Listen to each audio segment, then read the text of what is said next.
Hi friends, welcome to our channel. ఈరోజు నేను 2024లో కన్నడ లాంగ్వేజ్లో రిలీజ్ అయినటువంటి ఒక మంచి హర్రర్ థ్రిల్లర్ మూవీ స్టోరీని ఎక్స్ప్లెయిన్ చేయబోతున్నాను. అదే నా నిన్న బిదలారే. మూవీలో మంచి మంచి ట్విస్ట్లు కూడా ఉంటాయి. సో స్కిప్ చేయకుండా చివరి వరకు చూడండి. Now let's start our video.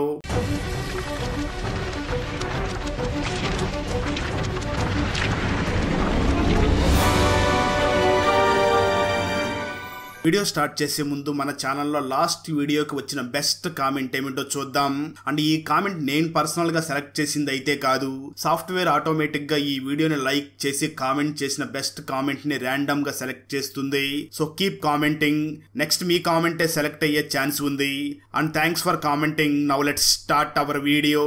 Open చేస్తే మూవీ స్టార్టింగ్ లో నలుగురు అబ్బాయిలు మరియు ఒక అమ్మాయి గోస్ట్ హంటర్స్ అనే ఒక యూట్యూబ్ ఛానల్ ని రన్ చేస్తూ ఉంటారు.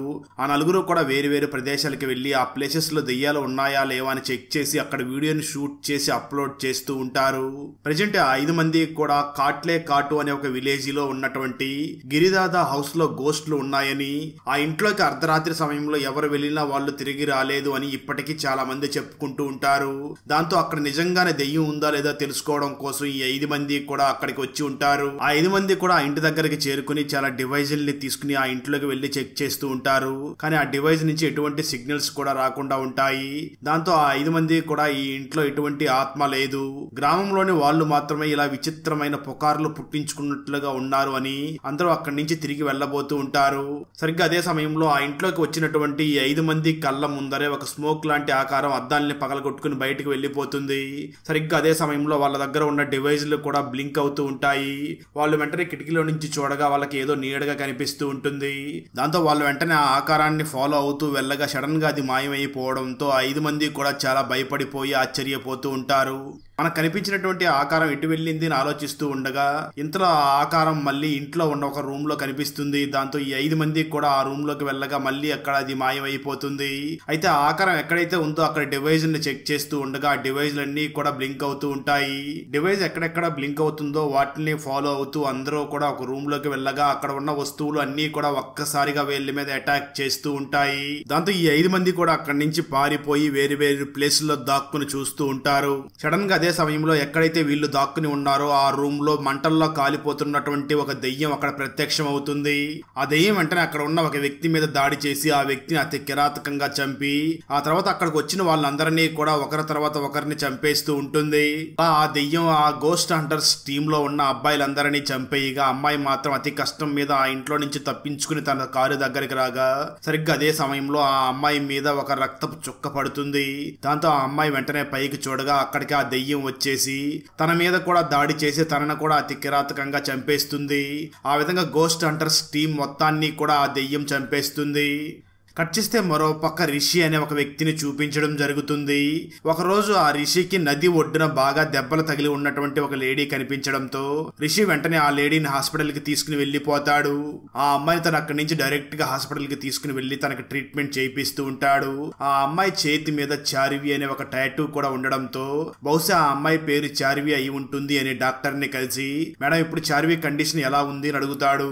దానికి ఆ డాక్టర్ సమాధానం చెప్తూ ప్రాణానికి ఏమీ ప్రమాదం లేదు, తను చాలా త్వరగానే కోలుకుంటుంది. కాకపోతే ఒక సమస్య ఏమిటి అంటే తను గతాన్ని మర్చిపోయింది. తను ఎవరు, తన పేరేమిటి, తను ఎక్కడి నుంచి వచ్చిందో అవన్నీ కూడా మర్చిపోయింది అని అంటుంది. దాంతో రిషి ఆ చార్విని హాస్పిటల్లోనే ఉంచి దాదాపు 1 year పాటు ట్రీట్మెంట్ చేపిస్తాడు. అయినప్పటికీ ఆ చార్వికి మాత్రం ఏమీ గుర్తు రాకుండా ఉంటుంది. దాంతో రిషి చార్విని ఇంకా హాస్పిటల్లో ఉంచకూడదు అని డైరెక్ట్ గా తన ఇంటికే తీసుకుని వెళ్లిపోతాడు. ఆ తర్వాత డాక్టర్ రిషిని కలిసి నువ్వు ఒక పని చేయి, ఆ చార్విని అప్పుడప్పుడు బయటికి తీసుకుని వెళ్లి తిప్పితే తనకేమైనా గుర్తుకు రావచ్చు.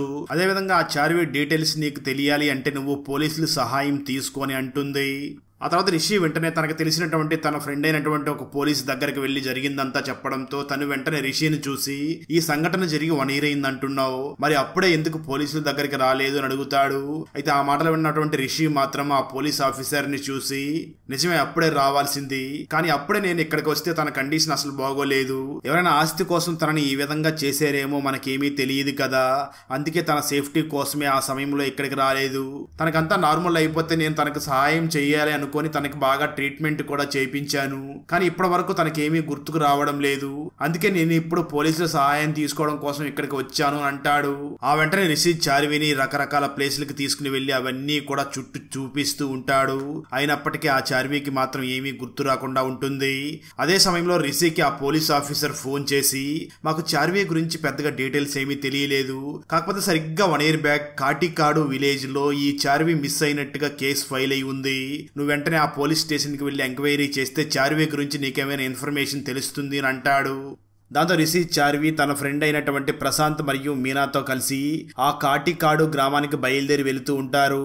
అలా వెళ్లే సమయంలోనే రాత్రి అయిపోవడంతో రోడ్డు పక్కన ఉన్నటువంటి ఒక వ్యక్తిని చూసి ఇక్కడి నుంచి కాటికాడు ఎంత దూరం ఉంటుంది అని అడుగుతారు.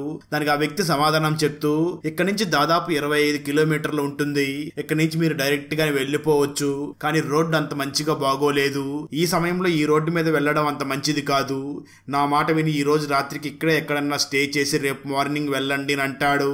దాంతో ఆ మాటలో ఉన్నటువంటి రిషి వాళ్ళ దగ్గర అమ్మాయిలు కూడా ఉన్నారు, రిస్క్ తీసుకోవడం అనవసరం అని వెంటనే దగ్గరలో ఉన్న హోటల్కి వెళ్లి ఆ రోజు రాత్రి అక్కడే స్టే చేస్తారు. ఆ తర్వాత రోజే రిషి తన ఫ్రెండ్ అయినటువంటి ప్రశాంత్ ని తీసుకుని ఆ ఊర్లో ఉన్నటువంటి పోలీస్ స్టేషన్ దగ్గరికి వెళ్లి ఆ చార్వి మిస్సింగ్ కేసు గురించి ఎంక్వైరీ చేయగా పోలీస్ ఆఫీసర్ రిషిని చూసి, చార్వి అనే అమ్మాయి మిస్ అయిందని ఒక వ్యక్తి పోలీస్ స్టేషన్ లో వచ్చి కంప్లైంట్ అయితే ఇచ్చాడు, ఆ తర్వాత మళ్ళీ ఎప్పుడూ కూడా ఆ వ్యక్తి పోలీస్ స్టేషన్ కి రాలేదు, మా దగ్గర ఆ వ్యక్తి డీటెయిల్స్ కూడా లేవు, ఎందుకంటే మా స్టేషన్ లో వర్షం కారణంగా చాలా ఫైల్స్ పాడైపోయినాయి, అందువల్లే ఆ వ్యక్తి పేరైతే మాకు తెలియదు, కానీ ఆ వ్యక్తి ఇచ్చిన అడ్రస్ మాత్రమే ఉంది అని అంటాడు. ఇక ట్విస్ట్ ఏమిటి అంటే అక్కడ ఉన్న అడ్రస్ మరేదో కాదు, మనం మూవీ స్టార్టింగ్ లో ఒక గోస్ట్ హంటింగ్ హౌస్ గురించి చూసాం కదా, ఆ గిరిదాద హౌస్ అడ్రస్ అక్కడ ఉంటుంది. దాంతో రిషి మరియు ప్రశాంత్ ఇద్దరు కూడా ఆ చార్వి ఫోటోని చూపిస్తూ అలాగే గిరిదాద హౌస్ గురించి కూడా అడుగుతూ ఉంటారు. ఎవరో కూడా మాకు తెలియదు అంటూ ఉంటారు. దాంతో వాళ్ళిద్దరూ కూడా కొబ్బరి బోండం తాగుతూ ఆ హౌస్ గురించి ఎందుకు ఎవరికీ తెలియదు అని ఆలోచిస్తూ ఉంటారు. అప్పుడే వాళ్ళ ముందు నుంచి ఒక పెద్ద మనిషి వెళుతూ ఉండడంతో రిషి వెంటనే ఆ పెద్ద మనిషిని కూడా ఆపి, మాకు గిరిదాద హౌస్ ఎక్కడ ఉందో తెలియాలి అని అడుగుతాడు. దానికి ఆ పెద్ద మనిషి వెంటనే మాట్లాడుతూ, అక్కడ ఎవరూ ఉండడం లేదు, అది ఒక దెయ్యాలు ఉండే ఇల్లు, మీరు మాత్రం అక్కడికి వెళ్ళకండి అని చెప్పి తను అక్కడి నుంచి వెళ్ళిపోతాడు. ఆ మాటలు విన్నటువంటి రిషి, అక్కడ నిజంగానే ఇల్లు కాలిపోయిందా, ఇల్లు కాలిపోతే ఆ పోలీస్ ఆఫీసర్ ఎందుకు ఆ అడ్రస్ ని మనకి ఇచ్చాడు అని అంటూ ఉంటాడు.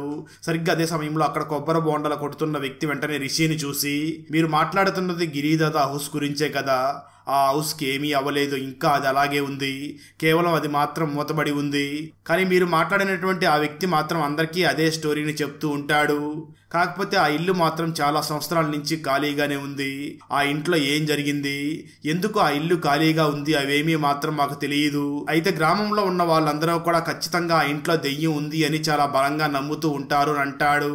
దాంతో రిషి వెంటనే ఆ ప్రశాంత్ని చూసి, మనం ఒకసారి ఆ ఇంటి దగ్గరికి వెళ్లి చూసి వద్దామని ఇద్దరు కూడా ఆ ఇంటి దగ్గరికి బయలుదేరి లోపలికి వెళ్లి చెక్ చేస్తూ ఉంటారు. అయితే అక్కడెక్కడా కూడా వాళ్ళకి ఎటువంటి క్లూ కూడా దొరకకుండా ఉంటుంది. దాంతో ఆ రిషి మరియు ప్రశాంత్ ఇద్దరు కూడా ఆ ఇంటి నుంచి బయటకు వచ్చేస్తూ ఉండగా అప్పుడే రిషికి మీనా ఫోన్ చేసి ఆ చార్వి సడన్ గా కనిపించకుండా పోయింది అని అంటుంది. దాంతో రిషి చాలా బాధపడి వెంటనే హోటల్ రూమ్ దగ్గరికి వెళ్ళగా ఆ మీనా రిషిని చూసి, తను సడన్ గా ఎందుకో బయటికి వెళ్ళింది, నేను తను వాకింగ్ చేయడం కోసం బయటికి వెళ్ళిందేమో అనుకున్నాను, కానీ ఎంతసేపటికి తను మాత్రం లోపలికి రాలేదు అని అంటుంది. దాంతో రిషి వెంటనే హోటల్లో ఉన్న స్టాఫ్ ని సీసీటీవీ ఫుటేజ్ ని చెక్ చేయమని చెప్పడంతో అందరూ కలిసి సీసీటీవీ ఫుటేజ్ ని చెక్ చేస్తూ ఉంటారు. ఆ సీసీటీవీ ఫుటేజ్ లో చార్వి విచిత్రంగా ప్రవర్తిస్తూ హోటల్ నుంచి బయటకు వచ్చి ఒక వ్యక్తి దగ్గర నుంచి కారు లాక్కుని అక్కడి నుంచి వెళ్లిపోతుంది. ఇది మొత్తం చూసినటువంటి ఆ రిషి, అసలు చార్వికి డ్రైవింగ్ చేయడం రాదు కదా, కారు తీసుకుని వెళ్లి ఏం చేస్తుంది అని ఆలోచిస్తూ ఉంటాడు. సరిగ్గా అదే సమయంలో చార్వి ఎవరి దగ్గర నుంచి అయితే కారుని లాక్కుని వెళ్లిపోయిందో ఆ వ్యక్తి దగ్గరికి రిషి వచ్చి మాట్లాడుతూ ఉండడంతో ఆ వ్యక్తి వెంటనే రిషిని చూసి, నా కారులో జీపీఎస్ ఉంది అని వెంటనే ఆ కారు ఎటువైపు వెళుతుందో దాన్ని ట్రాక్ చేస్తాడు.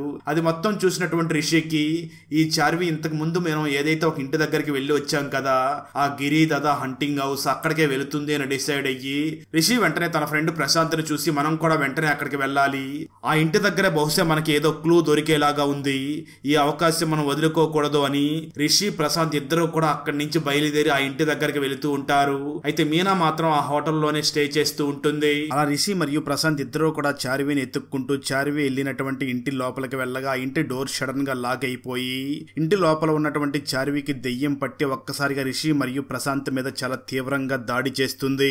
ఈ సీన్ కూడా చాలా భయంకరంగా ఉంటుంది.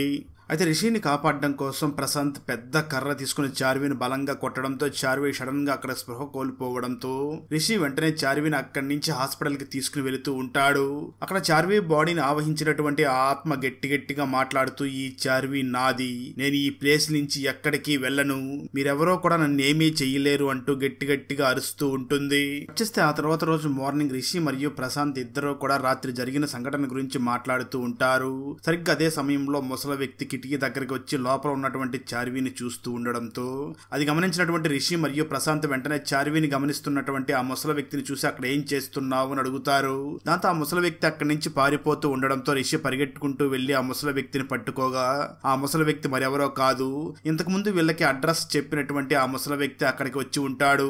రిషి వెంటనే ఆ వ్యక్తిని చూసి, అసలు చార్వి ఎవరో నీకు తెలుసా, ఎందుకు అక్కడి నుంచి చూస్తున్నావు అని అడుగుతాడు. దానికి ఆ వ్యక్తి మాట్లాడుతూ, ఆ అమ్మాయి పేరు చార్వి కాదు, తన పేరు అంజలి, చార్వి వాళ్ళ సిస్టర్. చార్వి చిన్నతనంలోనే చనిపోవడంతో ఈ అంజలి చాలా బాధపడుతూ ఎప్పుడూ కూడా చార్వినే తలుచుకుంటూ ఉండేది. దాంతో అంజలి చార్వి గురించి ఆలోచిస్తుంది అని వెంటనే అంజలి ఫాదర్ ఇక్కడి నుంచి వేరే ప్లేస్ కి తీసుకుని వెళ్లిపోయాడు. ఆ తర్వాత చాలా సంవత్సరాల తర్వాత ఈ అంజలి పెద్దదైన తర్వాత ఇక్కడికి వచ్చాడు అంటూ జరిగింది చెప్పడం మొదలు పెడతాడు. స్టోరీ గతానికి వెళ్తుంది. అలా అంజలి ఫాదర్ అంజలి పెద్దదైన తర్వాత అక్కడికి వచ్చి ఆ ఇంటిని కొని అక్కడ ఉండగా ఆ సమయంలో ప్రజెంట్ స్టోరీ చెప్తున్నటువంటి ఆ ముసలి వ్యక్తి రామన్న అలాగే సరోజ ఇద్దరు కూడా ఆ ఇంట్లో వర్క్ చేస్తూ ఉంటారు. ఒకరోజు రామన్న అంజలి ఇంట్లో పని ముగించుకుని ఇంటికి వెళుతూ ఉండగా రోడ్డు మధ్యలో ఒక అమ్మాయి అన్కాన్షియస్ గా పడిపోయి ఉండడంతో రామయ్య వెంటనే ఆ అమ్మాయిని ఇంటికి తీసుకుని వెళ్లి తనకు ఫస్ట్ ఎయిడ్ చేసి తనకు స్పృహ రాగానే ఆ తర్వాత రోజు అంజలి ఇంటికి తీసుకుని వస్తాడు. రామన్న వెంటనే ఆ అమ్మాయిని అంజలి ఫాదర్ కి పరిచయం చేసి, ఈ అమ్మాయి రోడ్డు మీద నాకు రాత్రి స్పృహ లేకుండా కనిపించింది, అందుకే నేను ఇక్కడికి తీసుకుని వచ్చాను, తన ఫ్యామిలీ ఎక్కడ ఉన్నారో కూడా తను చెప్పలేకపోతుంది, ఎందుకంటే తను ఒక మోగది, అందుకే నాకు ఏం చేయాలో తెలియక తనని ఇక్కడికి తీసుకుని వచ్చాను చెప్పడంతో ఆ అమ్మాయిని చూసినటువంటి అంజలి, ఆ అమ్మాయి అచ్చం చార్విలాగా ఉంది, వీళ్ళ పేరెంట్స్ కనిపించే వరకు ఈ అమ్మాయిని మన ఇంట్లోనే ఉంచుకుందాము అని అంటూ ఉంటుంది. దానికి అంజలి ఫాదర్ మొదట్లో ఒప్పుకోడు, కానీ అంజలి అడుగుతూ ఉండడంతో సరే అని చెప్పడంతో అంజలి ఆ అమ్మాయిలో చార్విని చూసుకుంటూ ఆనందపడుతూ ఉంటుంది. అలా అంజలి ఆ అమ్మాయిని చాలా జాగ్రత్తగా ప్రేమగా చూసుకుంటూ ఉండగా ఒకరోజు అంజలి స్నానం చేస్తూ ఉండగా సీక్రెట్ గా ఆ అమ్మాయి చూస్తూ ఉంటుంది. ఇది చూసినటువంటి ఆ అంజలి ఫాదర్ వెంటనే ఆ అమ్మాయిని పిలిచి తనని తిట్టి అక్కడి నుంచి పంపించేస్తాడు. ఆ తర్వాత అంజలి ఫాదర్ దగ్గరికి వాళ్ళ ఇంట్లో వర్క్ చేస్తున్నటువంటి సరోజ వచ్చి, సార్ ఆ మోగ అమ్మాయి అంత మంచిది కాదు, ఆ అమ్మాయి ప్రవర్తన ఏమీ కూడా అంత మంచిగా లేదు, తను అంజలితో ప్రవర్తించే పద్ధతి అయితే అస్సలు బాగోలేదు, అంజలి లేని సమయంలో అంజలి బట్టల్ని స్మెల్ చేయడం, అంజలి డ్రింక్ చేసినటువంటి టీ కప్పులోనే టీ తాగడం, అంజలి స్నానం చేస్తున్నప్పుడు తను సీక్రెట్ గా చూస్తుంది అని చెప్పడంతో అంజలి ఫాదర్ వెంటనే సరోజని చూసి, సరే నువ్వు ఇక్కడి నుంచి వెళ్ళి నేను చూస్తాను అని చెప్పి పంపించేస్తాడు. అయితే సరోజ మోగమ్మాయి గురించి కంప్లైంట్ చేసిందంతా కూడా ఆ మోగమ్మాయి దూరం నుంచి చూస్తూ ఉంటుంది. ఖచ్చిస్తే ఆ తర్వాత కొంతసేపటికి అంజలి ఫాదర్ దగ్గరికి ఆ రామన్న వచ్చి మాట్లాడుతూ, సార్ సరోజని ఎవరో రాయితో కొట్టి చంపేశారు అని చెప్పడంతో ఆ మాటలు విన్నటువంటి ఆ అంజలి ఫాదర్ చాలా షాక్ అవుతూ అసలు ఏమై ఉంటుందని ఆలోచిస్తూ ఉంటాడు. వెంటనే రామన్నను చూసి, అది సరే ఇంతకీ మన ఇంట్లో ఉన్నటువంటి ఆ మోగమ్మాయి వాళ్ళ పేరెంట్స్ గురించి ఏమైనా తెలుసుకున్నావా అని అడుగుతాడు. దానికి రామన్న సమాధానం చెప్తూ, లేదు సార్, ఆ అమ్మాయి గురించి ఊరు మొత్తం ఎంక్వైరీ చేశాను కానీ ఎవరో కూడా మాకు తెలియదంటున్నారు అని చెప్తూ ఉంటాడు. ఆ మాటలు ఉన్నటువంటి అంజలి ఫాదర్ కి ఈ మోగమ్మాయి ఏదో తేడాగా ఉంది అని అనుకుంటూ ఉంటాడు. కట్ చేస్తే ఆ తర్వాత రోజు మార్నింగ్ కూడా అంజలి స్నానం చేస్తూ ఉండగా ఆ మోగమ్మాయి మళ్ళీ సీక్రెట్ గా చూస్తూ ఉంటుంది. అది చూసినటువంటి అంజలి ఫాదర్ ఆ మోగమ్మాయిని తిడుతూ ఉండగా ఇంతలో అక్కడికి అంజలి మదర్ వచ్చి ఎందుకు తనని తిడుతున్నావు అని అడుగుతూ ఉండగా దానికి అంజలి ఫాదర్ చాలా కోపంగా సమాధానం చెప్తూ, ఈ అమ్మాయి నిజానికి మనిషి కాదు, ఒక సైతాన్ లాంటిది, ఇలాంటి వాళ్ళని మనం ఇళ్లల్లో ఉంచకూడదు అని వెంటనే ఆ మోగమ్మాయి జుట్టు పట్టుకుని పోలీస్ స్టేషన్లకి తీసుకుని వెళ్ళాలి అని జుట్టు పట్టుకుని తీసుకుని వెళుతూ ఉండగా సడన్ గా ఆ అమ్మాయి జుట్టు ఊడి అంజలి ఫాదర్ చేతిలోకి వచ్చేస్తుంది. ఇక్కడే ఒక భయంకరమైన ట్విస్ట్ రివీల్ అవుతుంది. నిజానికి ఆ మోగ అమ్మాయి విగ్ అంజలి ఫాదర్ చేతిలోకి రాగా అక్కడ రివీల్ అయ్యే ట్విస్ట్ ఏమిటి అంటే నిజానికి అక్కడ ఉన్నది అమ్మాయి కాదు, ఒక అబ్బాయి అని తెలుస్తుంది. ఆ అబ్బాయిని చూసినటువంటి అంజలి మాత్రం తనకి తెలిసిన వ్యక్తిలాగా చూస్తూ చాలా ఆశ్చర్యపోయి భయపడుతూ ఉంటుంది. దాంతో ఆ అబ్బాయి చాలా భయంకరంగా నవ్వుతూ అక్కడ ఉన్న వాళ్ళందరినీ చూసి సరోజని చంపింది నేనే, ఆ సరోజని ఎలా చంపానో మీరు కూడా వినండి అని సరోజని ఎలా చంపాడో అదంతా కూడా చెప్తూ, నేను ఇదంతా కూడా అంజలి కోసమే చేశాను, అంజలి నాది, అంజలి కోసం ఎక్కడికైనా వస్తాను అంటూ వెంటనే అంజలిని అక్కడి నుంచి తీసుకుని వెళ్లే ప్రయత్నం చేస్తూ ఉండగా అడ్డు వచ్చినటువంటి అంజలి మదర్ ని కత్తితో పొడిచి అక్కడి నుంచి అంజలిని తీసుకుని వెళ్లే ప్రయత్నం చేస్తూ ఉంటాడు. అది చూసినటువంటి అంజలి ఫాదర్ వెంటనే ఆ అబ్బాయిని పట్టుకుని అంజలి నువ్వు వెంటనే ఇక్కడి నుంచి వెళ్లిపో అని చెప్పడంతో అంజలి అక్కడి నుంచి పారిపోతూ ఉంటుంది. ఇంటి బయట అది చూసినటువంటి రామన్న వెంటనే అంజలిని ఫాలో అవుతూ వెళుతూ ఉండగా అంజలి కొంచెం దూరం వెళ్లి అంజలి అక్కడి నుంచి వేగంగా భయపడి పారిపోతూ పొరపాటున ఒక బ్రిడ్జి మీద నుంచి నదిలో పడిపోతుంది. దాన్ని చూసినటువంటి రామన్న చాలా బాధపడుతూ ఈ విషయం చెప్పాలి అని ఇంటికి తిరిగి రాగా ఆ బాబు కత్తితో పొడవడం వల్ల అంజలి మదర్ అక్కడికక్కడే చనిపోయి ఉంటుంది. అంజలి ఫాదర్ జరిగిందంతా కూడా రామన్నకి చెప్పి చాలా బాధపడుతూ ఉండగా రామన్న అంజలి ఫాదర్ ని చూసి నీకు మరొక బ్యాడ్ న్యూస్ సార్, అంజలి కూడా పరిగెడుతూ బ్రిడ్జి మీద నుంచి నదిలో పడి చనిపోయింది అని చెప్పడంతో అంజలి ఫాదర్ కి చాలా కోపం వచ్చి ఇదంతా జరగడానికి కారణం ఈ అబ్బాయి, వీడికి సరైన బుద్ధి చెప్పాలి అని చనిపోయినటువంటి తన వైఫ్ ని మరియు ఆ అబ్బాయిని కూడా ఒక ఇంట్లోనే ఉంచి ఇంటికి తగలబెట్టేస్తాడు. అయితే చనిపోయే సమయంలో కూడా ఆ అబ్బాయి అంజలి ఫాదర్ ని చూసి ఖచ్చితంగా నేను ఎప్పటికైనా అంజలి కోసం తిరిగి వస్తాను, అంజలి నాది అంటూ చాలా భయంకరంగా ఏడుస్తూ ఉంటాడు. కట్ చేస్తే స్టోరీ ప్రజెంట్ కి వస్తుంది. ఆ మాట్లాడిన రిషి వెంటనే ఆ రామన్నని చూసి ఇంతకీ అంజలి ఫాదర్ ఎక్కడ ఉన్నాడో అడగ్గా దానికి ఆ రామన్న సమాధానం చెప్తూ కొన్ని సంవత్సరాల క్రితం అంజలి కనిపించడం లేదు అని తను పోలీస్ కంప్లైంట్ ఇచ్చాడు. ఆ తర్వాత ఆ అంజలి ఫాదర్ ఏమయ్యాడో ఎక్కడికి వెళ్ళాడో తెలియదు, అసలు తను బ్రతికి ఉన్నాడో లేదో కూడా తెలియదు. నిజానికి మొదట్లో మీరు ఇక్కడికి వచ్చినప్పుడు నీకు అబద్ధం చెప్పడానికి కారణం మీరు ఆ అబ్బాయిని వెతుక్కుంటూ వచ్చిన పోలీసులు ఏమో అని పోలీసుల నుంచి తప్పించుకోవాలి అని ఆ విధంగా అబద్ధం చెప్పాను, దానికి మన్నించండి, మనం ఈ సమస్య నుంచి బయటపడడానికి ఒక వ్యక్తి సహాయం చేయగలడు అని రామన్న రిషిని వెంటనే శంకర అనే ఒక వ్యక్తి దగ్గరికి తీసుకుని వెళ్తాడు. జరిగిందంతా తెలుసుకున్నటువంటి ఆ గురూజీ శంకర వెంటనే ఆ రామన్నని చూసి మీరు జరిగిందంతా చెప్పారు కానీ ఇంతకీ ఆ అబ్బాయి ఎవరు, ఆ అబ్బాయి ఫ్యామిలీ ఎక్కడ ఉంటుంది, ఆ అబ్బాయి ఎక్కడి నుంచి వచ్చాడో ఈ డీటెయిల్స్ అన్ని కూడా నాకు తెలియాలి, అప్పుడే నేను ఏదైనా పరిష్కారం చేయగలను, వెంటనే మీరు ఆ డీటెయిల్స్ ని కనుక్కుని వచ్చి నాకు చెప్పండి అని చెప్పడంతో రామన్న రిషి వెంటనే అక్కడి నుంచి ఆ అబ్బాయి డీటెయిల్స్ ని కనుక్కోవడానికి బయలుదేరి వెళ్తారు. రిషి వెంటనే రామన్నని చూసి ఇంతకీ ఆ అబ్బాయి గురించి నీకేమైనా తెలుసా అని అడగ్గా దానికి రామన్న సమాధానం చెప్తూ అతని గురించి నాకేమీ పెద్దగా తెలియదు, తను నాకు మొదట్లో దొరికినప్పుడు తన డ్రెస్ కి రక్తం అంటి ఉండడంతో ఆ డ్రెస్ ని తీసి పక్కన పెట్టాను, ప్రజెంట్ ఆ డ్రెస్ నా దగ్గరే ఉంది అని చెప్పడంతో రిషి వెంటనే అక్కడికి వెళ్లి ఆ డ్రెస్ ని చెక్ చేస్తూ ఉండగా పాకెట్ లో ఒక డాక్టర్ ప్రిస్క్రిప్షన్ ఉంటుంది.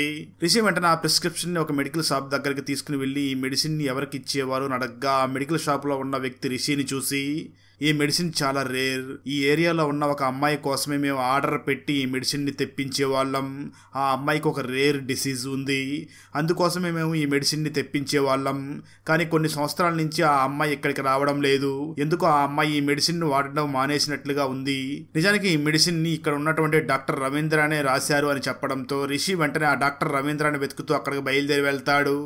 రిషి వెంటనే డాక్టర్ రవీంద్రని ఆ పేషెంట్ గురించి చెప్పమని చెప్పగా డాక్టర్ మొదట్లో చెప్పడానికి ఒప్పుకోడు, కానీ ఆ తర్వాత జరిగిందంతా కూడా విని వెంటనే ఆ రిషిని చూసి ఆ పేషెంట్ పేరు ప్రవీణ్, మీరు అనుకున్నట్లుగా తన వయసు 11-12 సంవత్సరాలు కాదు, తన 28 సంవత్సరాల ఒక అడల్ట్, తనకి GHD అనే డిసీజ్ ఉంది, అంటే గ్రోత్ హార్మోన్ డెఫిషియన్సీ ఉంది, అందువల్ల తన పెరుగుదల ఆగిపోయింది. అయితే చాలా మంది తనని ఒక సైకోపాత్ అని పిలుస్తూ ఉండడంతో తను కూడా నిజంగా అందరిలాగా ఉండలేకపోయాను అని చాలా వింతగా ప్రవర్తిస్తూ ఉండేవాడు అని చెప్తూ ఉంటాడు. ఆ తర్వాత రిషి వెంటనే ప్రవీణ్ వాళ్ళ మదర్ దగ్గరికి వెళ్ళి నేను ప్రవీణ్ లాంటి వాళ్ళ వ్యక్తుల మీద ఒక డాక్యుమెంటరీ తీస్తున్నాను, డాక్టర్ రవీంద్ర గారు నన్ను ఇక్కడికి పంపించారు అని చెప్పడంతో ఆ ప్రవీణ్ వాళ్ళ మదర్ చిన్నప్పటి నుంచి కూడా ప్రవీణ్ లైఫ్ లో ఏం జరిగిందో చెప్పడం మొదలు పెడుతూ ప్రవీణ్ చిన్నప్పటి నుంచి కూడా ఒక సైకోపాత్ లాగానే ఉండేవాడు అని జరిగింది చెప్పడం మొదలు పెడుతుంది. నిజానికి ఈ ప్రవీణ్ మరియు అంజలి ఇద్దరు కూడా చిన్నతనంలో ఒక స్కూల్లోనే చదువుకుని ఉండి ఉంటారు. ఆ సమయంలో అంజలితో ఎవరు మాట్లాడినా ప్రవీణ్ చాలా తీవ్రంగా వాళ్ళని కొడుతూ ఉంటాడు. దాంతో స్కూల్లోని వాళ్ళు కూడా ప్రవీణ్ని స్కూల్లో నుంచి పంపించేయాలి అనుకుంటారు, కానీ ప్రవీణ్ మదర్ రిక్వెస్ట్ చేయడంతో వాళ్ళు సైలెంట్ అవుతారు. ఆ తర్వాత కొద్ది రోజులకి ప్రవీణ్కి చాలా జుట్టు ఊడిపోతూ ఉండడంతో ప్రవీణ్ని హాస్పిటల్కి తీసుకుని వెళ్ళగా డాక్టర్ చెక్ చేసి ఆ ప్రవీణ్కి ఉన్నటువంటి రేర్ డిసీజ్ గురించి చెప్పడంతో వాళ్ళ ఫ్యామిలీ చాలా బాధపడుతూ ఉండడంతో ప్రవీణ్ కూడా చాలా బాధపడుతూ ఎవరితో కలవకుండా తను మాత్రమే ఒంటరిగా ఉంటూ ఉంటాడు. అలా జరిగిందంతా చెప్పినటువంటి ప్రవీణ్ మదర్ వెంటనే ప్రవీణ్ ఒంటరిగా జీవించినటువంటి ఫామ్ హౌస్ దగ్గరికి రిషిని తీసుకుని వెళ్తుంది. రిషి ఆ ఫామ్ హౌస్ మొత్తం కూడా చెక్ చేయగా అక్కడ లేడీస్ వేసుకునే చాలా డ్రెస్సులు ఉంటాయి. వాటన్నిటిని చూసిన రిషి, మీరు చివరిసారిగా ప్రవీణ్ ఎప్పుడు చూశారో అని అడగగా దానికి ప్రవీణ్ మదర్ సమాధానం చెప్తూ, తను చాలా రెగ్యులర్ గా ఈ ఫామ్ హౌస్ దగ్గరికి వచ్చి అమ్మాయిల డ్రెస్సులు, విచిత్రమైన డ్రెస్సులు వేసుకుని డ్రామాలు ప్రాక్టీస్ చేస్తూ ఉండేవాడు. అలా ప్రాక్టీస్ చేస్తూ సడన్ గా ఇక్కడి నుంచి వెళ్లిపోయాడు. ఆ తర్వాత ఎప్పుడూ కూడా ఇక్కడికి తిరిగి రాలేదు అని చెప్తూ ఉంటుంది. అలా జరిగింది మొత్తం విన్నటువంటి రిషి వెంటనే ఆ ప్రవీణ్ మదర్ ని చూసి, మీరు బాధపడకండి, మీకు ఒక నిజం చెప్పాలి, మీ కొడుకు ప్రవీణ్ చనిపోయాడు అని చెప్పడంతో ప్రవీణ్ మదర్ చాలా బాధపడుతూ ఉంటుంది. ఆ తర్వాత రిషి వెంటనే శంకర గురూజీ దగ్గరికి వెళ్లి జరిగిందంతా చెప్పడంతో శంకర వెంటనే దయ్యం పట్టి ఉన్నటువంటి అంజలి దగ్గరికి వెళ్లి అంజలి శరీరంలో ఉన్నటువంటి ఆ ప్రవీణ్ తో మాట్లాడుతూ, నువ్వు వెంటనే ఈ అంజలి బాడీని వదిలిపెట్టి వెళ్ళు అని అడుగుతాడు. దానికి అంజలి శరీరంలో ఉన్నటువంటి ఆ ప్రవీణ్ మాట్లాడుతూ, నేను ఇక్కడి నుంచి ఎక్కడికి వెళ్ళను, నేను అంజలితో కలిసి ఉండడం కోసమే ఇక్కడికి ప్లాన్ చేసి వచ్చింది, మీరెవరో కూడా అంజలిని నా నుంచి దూరం చెయ్యలేరు అంటూ చాలా వెటకారంగా నవ్వుతూ ఉంటాడు. అప్పుడు శంకర వెంటనే దయ్యం పట్టి ఉన్నటువంటి అంజలిని గురు రాఘవేంద్ర స్వామి దగ్గరికి తీసుకుని వెళ్లి మంత్రాలు చదువుతూ ఉంటాడు. ఆ సమయంలో కూడా ప్రవీణ్ దయ్యం ఆవహించి ఉన్నటువంటి అంజలి అందరి మీద కూడా దాడి చేసి చాలా తీవ్రంగా కొడుతూ ఉండడంతో సరిగ్గా అదే సమయంలో అక్కడికి ప్రవీణ్ మదర్ వచ్చి, నువ్వు వెంటనే అంజలి బాడీలో నుంచి బయటికి వెళ్ళు, నువ్వు ఇలాంటి వాడివే అని తెలిసి ఉంటే చిన్నతనంలోనే చంపేసేదాన్ని, నువ్వు అంజలి శరీరంలో నుంచి బయటికి వెళ్ళకపోతే నాకు నేనే నిప్పంటించుకుని చనిపోతాను అని చెప్పడంతో వాళ్ళ అమ్మ అన్న మాటలకి చాలా బాధపడుతూ ఆ అంజలి బాడీలో ఉన్నటువంటి ఆ ప్రవీణ్ ఆత్మ వెంటనే అక్కడి నుంచి బయటికి వచ్చేస్తుంది. ఆ విధంగా అంజలి బాడీలో నుంచి ప్రవీణ్ ఆత్మ బయటికి రావడంతో అంజలి, రిషి అందరూ కూడా శంకర్ గురూజీకి నమస్కారం చేసి అక్కడి నుంచి వెళ్లిపోతారు. అప్పుడు శంకర్ గురూజీ వెంటనే తన వైఫ్ తో మాట్లాడుతూ, ఆ ప్రవీణ్ ఆత్మ ప్రెజెంట్ వాళ్ళ అమ్మ మాటలు విని ఈ అంజలిని వదిలిపెట్టింది, తను ఖచ్చితంగా తిరిగి మళ్ళీ ఈ అంజలిని ఆవహించడానికి వస్తాడు అని అంటూ ఉంటాడు. కట్ చేస్తే మరో పక్క రిషి అంజలి ఇద్దరు కూడా కారులో వెళుతూ ఉండగా ప్రవీణ్ ఆత్మ వాళ్ళ కారునే ఫాలో అవుతూ ఉంటుంది. అక్కడతో ఈ మూవీ అయిపోతుంది. సిటీలో పోలీసులకి వరుసగా క్లూస్ ఇచ్చి మరీ దొంగతనాలు చేస్తున్నది ఎవరు, అసలు వాళ్ళు పోలీసులకి ఇస్తున్న ఆ క్లూస్ ఏమిటి, వీడియో గేమ్ కి మరియు సిటీలో జరుగుతున్న దొంగతనాలకి మధ్య గల కనెక్షన్ ఏమిటి, చివరికి పోలీసులు సిటీలో వరుసగా దొంగతనాలు చేస్తున్న వాళ్ళని పట్టుకున్నారా లేదా అన్నదే 2025లో మలయాళం లాంగ్వేజ్ లో మమ్ముట్టి నటించినటువంటి బజూకా మూవీ స్టోరీ. ఈ మలయాళ ఫుల్ మూవీ స్టోరీని తెలుగులో వినాలి అనుకుంటే ఈ వీడియో డిస్క్రిప్షన్ లో ఉన్న లింక్ ని క్లిక్ చేసి చూడండి. Thanks for watching friends. Video నచ్చినట్లయితే లైక్ చేసి ఒక చిన్న కామెంట్ చేస్తే మాకు నెక్స్ట్ వీడియో చేయడానికి ఎంకరేజింగ్ గా ఉంటుంది. అలాగే ఛానల్ ని సబ్స్క్రైబ్ చేసి పక్కనే ఉన్న బెల్ ఐకాన్ ని క్లిక్ చేసి సపోర్ట్ చేయండి. Thanks for watching. జై హింద్.